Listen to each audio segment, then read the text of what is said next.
Thank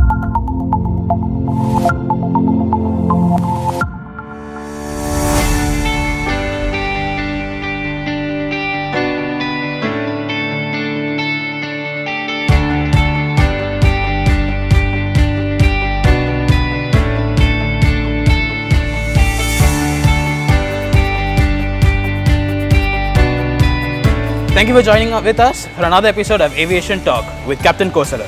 Thank you, Captain, for joining with us today. Thank you very much for coming. Definitely, Captain. Okay. So, how can I start? How would you like to introduce yourself? Well, my name is W.K.S. Fernando. I have been short form known as Captain Kosala. Yes. That's the short name. And I'm from, actually, I grew up in Panadura. That's my hometown. And my first school was St. John's, Panadura. Alright. And thereafter, I came to St. Thomas's, Mount Lavinia. Did my A-levels in the science stream. But from my younger days, I wanted to fly. Yes. And my dream was brought up in 1990 when I joined one of the science schools here. And then that was owned by Sunil Abhyavardhana. Mr. Sunil Abhyavardhana, who was a pilot by himself, who was flying for Lanka at that time. All right. And I remember the PPL was 80,000 rupees at that time. Okay. And the commercial was 320,000 rupees. All right. But that was in 1990. Okay, Captain. And then for the exams, I went to UK to do my commercial exams. And then I got my commercial in 1993. Okay. I joined the Sri Lanka Air Force as a volunteer pilot for a very short period. And then thereafter in 1996, I came back to general aviation and joined as an instructor. And since then I have been working as an instructor where I grew up myself. In 2009, I got a break to join Mihin Lanka. Mm-hmm. And I flew the Airbus, the 320 and the 21 for about 1 year. And I still am trying to find why I was not successful there. I had to leave the airline, and then thereafter I came back to general aviation again as an instructor, and I'm an examiner to the Civil Aviation Authority too. So that's a very brief introduction about you, starting from your small days and then, how you came in. So, if I may ask, what made you choose aviation? Well, I would feel that for you to like aviation, it is something that you have been coming from your form of birth. Yeah. That's what I feel. I'm a Buddhist. I believe in Buddhism, and aviation was something that it was my dream from my childhood. And I can remember a long time back because I was from Panadura and training was taking place south of Ratmalana. When there was aeroplanes going, where I couldn't even see the aeroplane. I was looking at the sky and I was trying to figure out where the aeroplane was. Yes. Because the sound comes somewhere else and the aeroplane is somewhere else. I later realized that it was so. Yeah. So that was my childhood dream, and it was very difficult to convince my mother because I lost my father when I was 11. Okay. To incorporate this into my life. But then because I wanted to go on this, she had, with the greatest reluctance, she accepted the fact. But today she is very happy about it. Yes. So I think that is an amazing start, and my deepest sympathies for you. Okay. Yeah. So that must have been a very hard change that you had to go That's through, right. and then somehow coming into this field, and then with your position as of now, your mother should be very proud of you. Absolutely. Okay. And then if I may ask, so you started from a very young age. Okay. Yes. So how has the aviation industry changed from the time you started to as of now? What, from your words, how would you like to say? It's a very good question. Actually, these questions should have been answered long years back. Yes. Unfortunately, at least now I am happy that you all have come and interviewed people like us. There is potentiality. How much of potentiality we have lost in this domestic level and training level in this country. Ratmalana, when I joined, there were 5 flying schools. We had something close to about 32 or 33 aircrafts. The present situation, what we are facing at the moment is there is a lot of red tape that is there. I wouldn't blame anybody as an individual, but the community has to be blamed. Yes. And we have not explored for business people or people who want to invest in aviation to see something that is going to happen in this country. Yeah. That's the main thing. And there are so many regulations that has come up, which are some are not practical at all. We need to address those issues if aviation is to grow. The best example is the Kuwait, right? When Kuwait came up, we thought the industry was going to get hit at a very big way. But if I take individually the company that I worked, we grew within that period to a very high level. That is because there was positive thinking, and we never wanted to think that there was a lot of red tape. We were overcoming all the hurdles that we had during the Kuwait, and now it has been a success. Yeah. So if I go back to the 1990s, we had a very pleasant, nice training environment in Ratmalana. Yes. Right? There was no clearance issues, there was no pass issues. People had all the freedom to get into aviation and explore. Yeah. But at the moment, for somebody coming into aviation, the amount of hurdles that they have to go through, starting from the security clearance and so forth, I don't think people will think that it is worth to do aviation training. And as a result, thanks to Kuwait, it has stopped. There has been a 25 to 30% amount of students who never wanted to do flying training in Sri Lanka. They just wanted to go out. Yeah. Simple reason being the fact that the hurdles that they have to go through. Yes. If you take in a country like Maldives, there is a flying school. There is a tremendous amount of students. The reason behind how it has been so is that the red tape and the hurdles are less. Yes. They can fly from 6 o'clock to 6 o'clock in the evening. Yeah. There's no issue. And the schools are growing there. Yeah. Now. At the moment, that school has grown to the maximum, and I think they can't handle the amount of students that they have. Yeah. Whereas where here, where the facilities are concerned in the airport, now if you take Ratmalana as an example, in 1990s, we had a instrument aid called a VOR in Ratmalana. We had a NDB in Ratmalana, where the instrument approaches and instrument procedures were carried out in Ratmalana. Now, we have nothing in Ratmalana at the moment. There is no instrument aid in Ratmalana. We have to go to practice instruments to Katunayaga. Yeah. Now, the student has to pay for all this. Yeah. Right? So, if a person who has a fair knowledge, who is going to join aviation in Sri Lanka, they are going to think twice. Yes.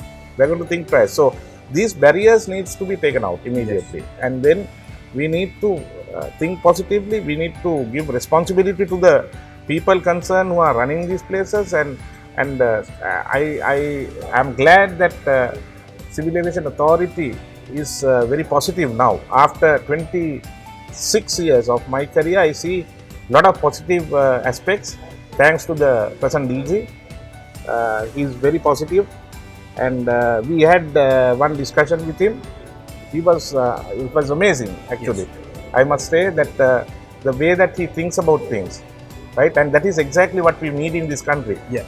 So if we, I think in the future, to what we have been, it will change. All right. Right. I hope for the best, and the present generation who's going to take over from us, at least they will not have anything that we went through to go through. Yeah. All right. So that is a very brief explanation about how you have chosen this. So how would you say that you manage your personal life and then being a professional pilot? How would you manage both of them? That's a very hard question. Hard question to answer. I'll tell you by a simple example. I have two sons, and my second son is just coming into 18. Okay. When we did not have flying at all, training, there was only one school here in Ratmalana, which was running their flying operation in Katukurunda. Okay. The van used to leave at 7 o'clock from Ratmalana with the students to Katukurunda, and it is to leave from Katukurunda around 6 o'clock in the evening. Yeah. So when my second child was born, I got into a level of becoming a senior instructor. Yeah. So I was more or less involved in the flight training at Katagurunda. Yeah. So every day when he used to be in sleep, I used to get up Yeah. and go to work. And when I used to come back home, he used to be sleeping. Yes. And my wife told me that on Saturdays when I have Saturdays and Sundays, some other Saturdays I used to work. Sundays when I used to stay at home, the child was very reluctant to come to me. Yeah. Because he had not seen the father. Yeah. Right? So not only me, I think I must mention few names like Captain Ramesh, then Captain Vishek Perra.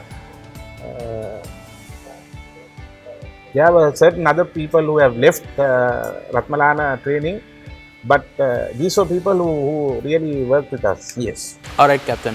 So I understand that it must have been a very hard time that not seeing your own son after Yes. work. So and then for him to not see you as a Yes. father. So if I may ask, like, what has been the best memory that you have had in the aviation industry?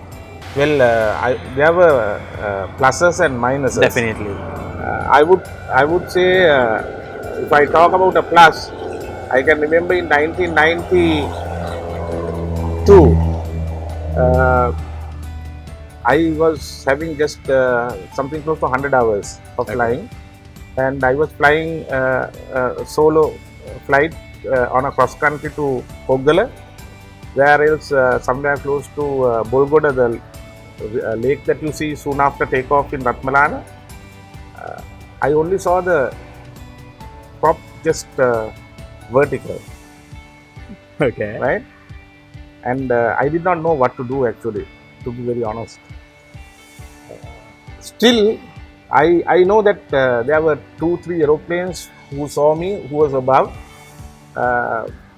and Nihal Jayakodi was one pilot who was there. Now he's flying for an international airline as a captain. He told me turn around and go to the Ratmalana airport. Ratmalana runway was runway 22 if I remember, but when I turned, I thought that I can't make it. And the only way that I could come back was from the other end. That was the 04.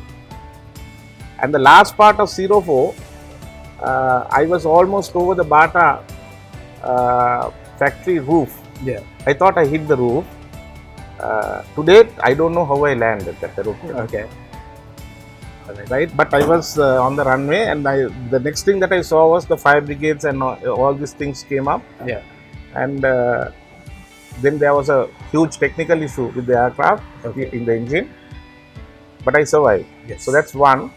Second thing was when I got the opportunity to fly a jet after waiting for a long time. That was in 2011 with Mihin Lanka. I think I did my best, and I got 2 very good instructors to train me. That was Captain Kosala Fernando and Captain Elmojayavadana. I was trained in Singapore, and I came back. Probably, what I can say is, my instincts still say that I did not do anything wrong for me not to be in that airline. But I couldn't overcome shoplifters. Yes. I couldn't overcome shoplifters, the decisions that shoplifters did. So I had to, being a pilot, I had to be regulatory wise, I had to adhere to the regulations. So I did so. Yeah. And the case which took place, I'm proud to say that I won. Yeah. But there was no Mihin Lanka for me to go back. Yeah. So that was the 2 plus and the minus that I had. Okay. So then you said about a plus and a minus. But if I ask you like this, what is the biggest challenge that you overcame in the industry? Like working for so long, being a pilot in flying school as well as an airline, Mihina. Okay. What was the biggest challenge that you faced? Yeah. Now the usual distinguishability in aviation is when you fly for an airline, to make it to that level. Yes. Okay, and all these young instructors, students who come here, they some of the students I have gone through, some are weak in English, some have never even ridden a bicycle. Yeah. We train them, we get into their booths, we understand their psychology, and we train them to that level, and we let them go by themselves, taking all that responsibility. And when they are out one day, and I have trained about close to 30-40 pilots who are flying for airlines at the moment. I can't even count how much I have trained. And some of them are doing very well in the national career. Some are instructors. What I feel is more than my achievement, what they have achieved as an instructor. Right? It is not fancy whether you fly a big aeroplane or a small aeroplane, you fly the same. Right? That's my logic, and I will keep to that logic Definitely. until I retire from training. It doesn't mean anything, you fly, but it's a fact that when you do something that you go through a lifespan, you have goals, as you asked me the question. Though I couldn't continue with an airline, but I have done my best where the training was concerned. Okay, Captain. So you were talking about a lifespan, right? Okay. So you have been in the industry for a long time now. 26 years. 26 years. Okay. So then, with the latest pandemic that happened, okay, what would you say? How has the industry changed, and what do you think that we can do to overcome from this situation? The positive part of the change of the industry is technology. Yes. Unfortunately, the negative part of it has been regulations. Yes. These things need to be compromised to each other, and we need to have a common line where regulations and the technology doesn't overlap. Right? And students need to, I strongly believe, any aviator who comes, man was never made to fly. Definitely. Right? We are going against nature, and we have to respect nature. Yes. That is the motto that has kept me going. So what I believe is that we need to, every student who comes, there are various training programs that have been introduced to the world. They need to fly one of these small machines, which they go through the basic training, and thereafter, when they get the skill, when they know how to fly an aeroplane and what sort of environment that they are flying, the advanced technology can be used. Yes. But it should not jump the other way. The advanced technology should not make the student not to feel where he is flying, and then get on to a bigger setup where the technology is at a very high level, and then go on, because he won't understand the basics what he is going to do. That's true. Okay, Captain. So then we were talking about a lifespan of 26 years in the industry. And we are asking about the positive, the negative, and the challenges, and then the current thing. So what would you say, what do you feel about the aviation industry in Sri Lanka? Well, there is a big potentiality. And we need to, first thing is, as aviators, competition should be taken out. That's number one, where I see the growth is not as much as is expected. All that can be harmonized by the authorities, the governments coming in together and telling, look, we can subsidize you on all these areas that you all are suffering at the moment, and share each other's knowledge, share each other's facilities, and run the industry. Where Ratmalana was that long years back. But with time, with change of, I would believe, genetics of human, people have changed. And the evolution has happened to a very negative aspect of it. Where the industry is suffering at the moment. The potentiality is such, and I strongly believe the present DG, being a pilot by himself, he understands and reads pilots. And when you go take a genuine problem to him, I believe it can be sorted out. And that should happen then and there, without any delay, which has been not happening before. Right? For certain reasons. I will tell you an example. I was grounded for 4 months on a reason which I still don't know why. Okay. And ultimately my license was given. Okay. Wrong decisions were taken. Yeah. A panel was appointed who has not even flown on VFR training facilities. Yeah. Right, and they did not know what to ask and what not to ask. Yeah. Right. So the guidance was not properly planned. Yeah. So you can imagine people like us. This happened few years back. Yeah. People like us going through all this suffering. Yeah. How a student can go through. Yes. Taking a wrong decision, right? Yeah. And when I speak to most of the students, because as examiners we represent the civil aviation. Yeah. And I'm proud to do that. Yeah.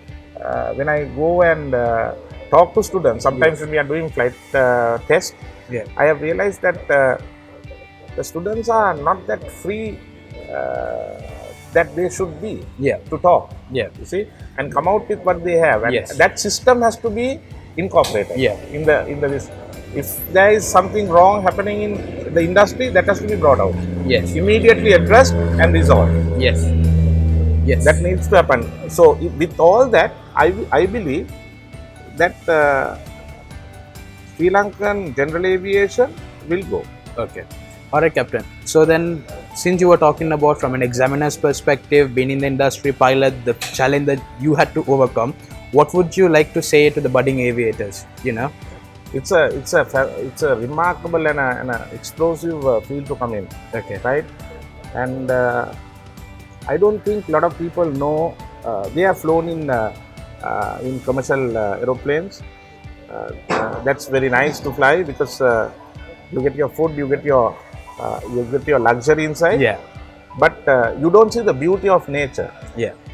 You come and start your training or you do pleasure flying. Yeah. There is scope for even executive flyers. Yes. I have met several people who have not had their finances when they were young. Yeah. To do aviation, but their passionate had been to do aviation. Yeah. But unfortunately, because but now they are old, but they still want to fly, Yeah. and I have encouraged them to do so. Yeah. And they say simply one of the reasons were that they were very close to nature. Yeah. And when you get up, you see up in the sky so many things. And Yes. Sri Lanka is such a beautiful country. Yes.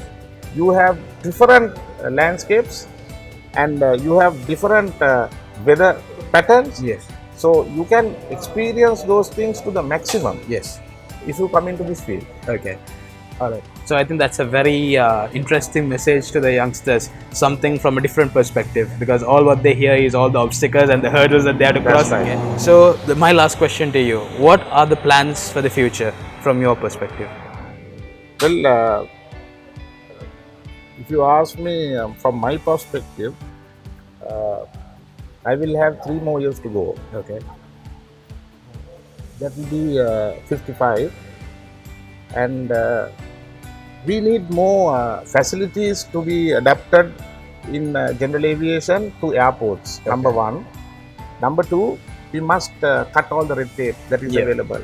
Right, the freedom should be given, Yeah. but of course on a strict security measure. That Yeah. I understand. Yeah. This part of the world, and also I would love one day to have, we don't have soft field aerodromes in this country, Yeah. where we could have, Yeah. right? To areas where you cannot build permanent runways, Yeah. where in a lot of other countries like US and so forth, in the UK and in Australia, you have soft field aerodromes, where even the private people will be encouraged. Probably the private business sector will be Yeah. encouraged to have their own aeroplanes. Yeah. You go to the west or the east or wherever in the world, most of the flying schools, they don't own aeroplanes. Yeah. What happens in the system is, the people who have money, they want to fly from one place to another place in the shortest time. Yeah. So they buy an aeroplane for their own maybe hobby or recreational or whatever the aspect that you can afford, to business wise. Yeah. And they get a license. Yeah. They are free to get a license through a process where when they get the license to maintain the aircraft and utilize the aircraft, they give it to a school. Yes. So actually then the burden of the person who's running the school hasn't got to do that much. Yeah. So there are about 6, 10, 15 aeroplanes a school. Yeah. So one breaks, it doesn't mean anything to the program that the school runs. Yeah. But whereas in Sri Lanka, we don't have that, Yeah. right? The people who are running the flying schools own the aeroplanes mostly. Yeah. And we don't have more than 3-4 aircrafts in one flying school, Yeah. right? So when it goes through servicing and AOG situations, Yeah. you find that the sometimes the cycle of Yes. training gets disturbed, Yes. and it takes a lot of time. Yeah. That's one of the main reasons why students plan to go, Yeah. because of clearances, time taken. Yeah. These are factors. But I would say now things have changed. Yeah. Things have changed because the schools are changing to Yeah. the betterment, and the competition has been also good, because you need to have competition for a field to grow, Yes. and that has been good. So I hope, and I'm waiting to see that Ratmalana will grow by the day. Yeah. Okay. So then that's an amazing message that you shared with all the experiences that you had being an instructor, and then what you would like to share to the youngsters, and then what are the plans for the future. So then from Aviation Talk, I would like to thank you, Captain, Thank you for very joining much us. for, Definitely, Captain. coming here and giving me the Yes. time to talk. Definitely. It's our honor to have you on board. Same here. Yes. Thank you. Have a nice day.